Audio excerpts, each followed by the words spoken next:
Vì hủ tục nên khi ông của Đam San mất, chàng phải cưới hai người vợ của ông là vợ mình. Chàng không chịu nên đã chặt ngã cây thiên của dòng họ, khiến hai bà vợ bị chết. Chàng bỏ buông lại đi lang thang tìm nữ thần mặt trời, cầu hôn nàng là vợ của mình.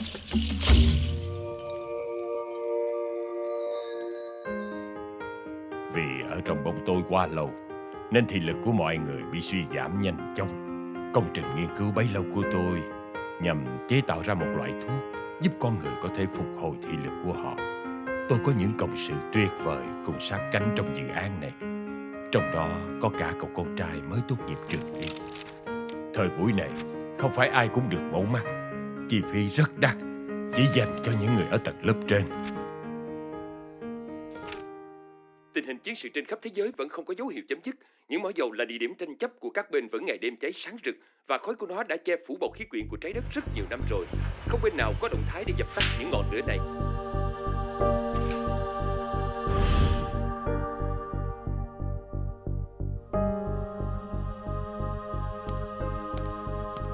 Mỗi khi ra khỏi nhà thì họ đều phun thuốc phòng dịch để đảm bảo những loại dịch bệnh không bị lây lan ra cộng đồng.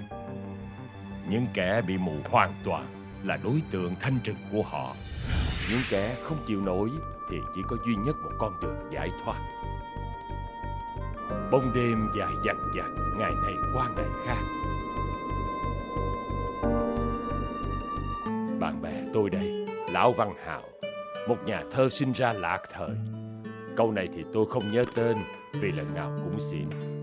Bà Lan béo phục vụ luôn nở nụ cười hồn hậu, nhưng chỉ với tôi. To lần mò leo mãi. Cô chủ quán rượu xinh đẹp yêu mèo, ghét những gã đàn ông sai xỉn. Vách sầu ta tìm một. Sao hôm nay lại pha nhiều còn thế? Mấy con mụ này. Trời, tối ôm như thế này làm sao trồng được lúa mạch? Không pha cồn vậy chứ pha cái gì? Thôi, đừng nói nữa, uống giọng bạn. Mẹ kiếp, đằng đau nào chả chết. Nào suốt đời con ước nào khát vọng. Giai nhân rất mực thực thừa, bước đi quốc sắc, chỗ chở thiên hương, lần đi mường tượng muôn phương. Một vẻ có quẩn đảm đương tiền trình. Quá trình nghiên cứu đang đi đúng hướng. Tuy nhiên hiệu quả chưa được như ý lắm. Nó không làm cho người ta nhìn rõ, mà lại khiến họ nhìn thấy mọi thứ qua sang và rơi vào trạng thái đê mê, một dạng hiệu quả của thuốc phiện.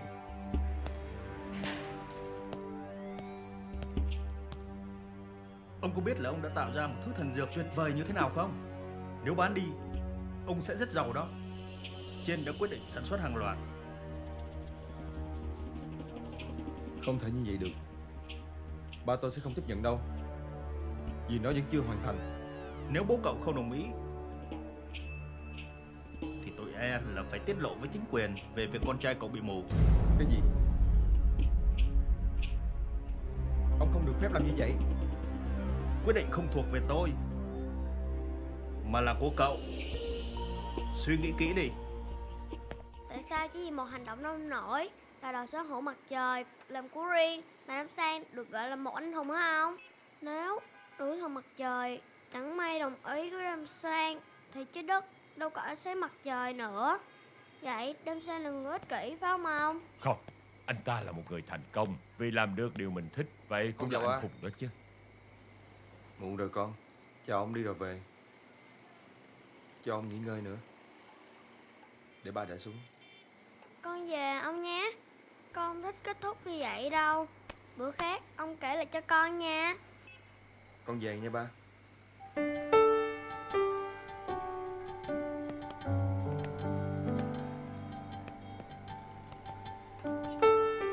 Tôi cũng chả nhớ là gần nhất mình nhìn thấy mặt trời là năm nào nữa. Ngày xưa bầu trời buổi đêm đẹp lắm. với những ngôi sao lung linh và mặt trăng tròn vành vạnh.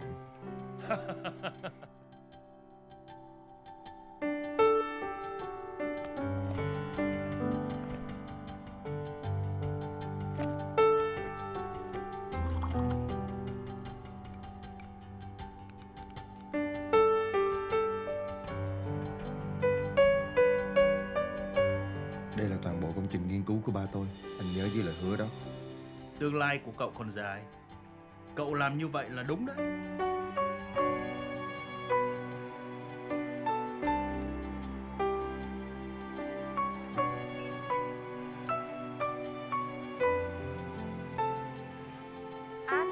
Anh ơi.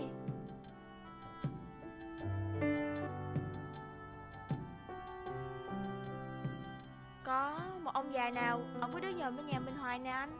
Em quan tâm làm gì?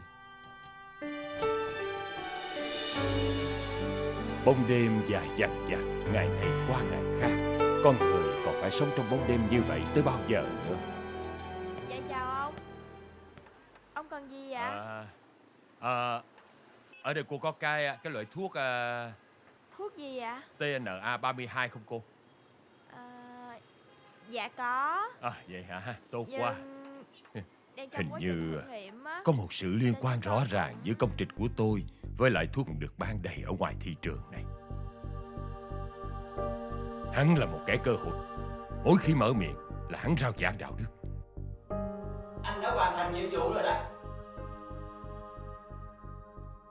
Nhưng ta đang hại chết biết bao nhiêu người ở ngoài kia kìa. Anh đừng lo. Chúng tôi biết rõ điều gì phải làm tốt cho họ mà. Thành quả của anh á thì chúng tôi sẽ ghi nhận và sẽ tưởng thưởng anh xứng đáng. Ai mà tin lũ chúng nó kia chứ. Thôi, đúng rồi. Tôi chính là người phải chịu trách nhiệm với những chuyện này. Số lượng người bị đục nhãn cầu càng ngày càng tăng với tốc độ chóng mặt. Nhà nước khuyến cáo Thứ người ánh dân sáng tránh toàn đi ra năng chỗ nhân công cộng, tạo chỉ đó trừ những trường hợp đang rất dần cần dần thiết. khiến họ Nên mù ở trong nhà loà để vĩnh tránh bị viễn. lây nhiễm. Chính tôi chứ không phải ai khác, là kẻ giết người.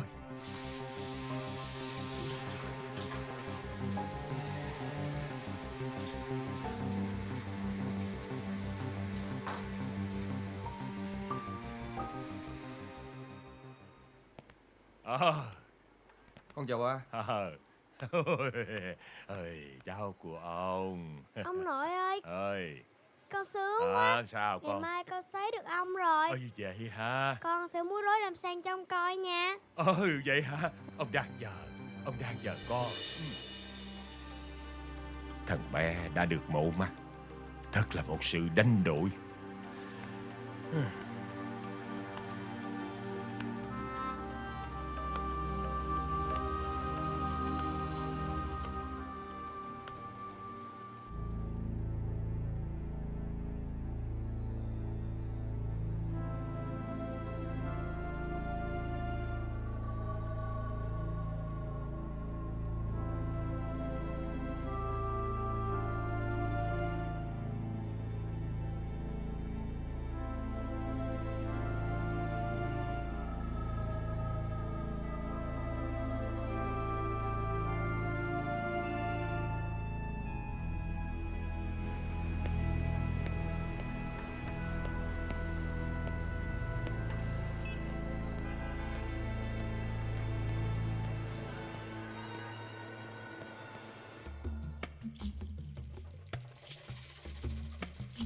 Sau khi đánh nhau chán chê, không còn đối thủ.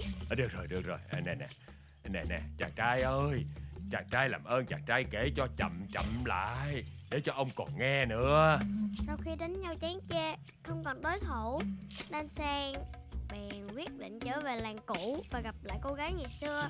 Họ đi cùng nhau tới một nơi xa lắc không ai biết, và sống một cuộc sống hạnh phúc bên nhau.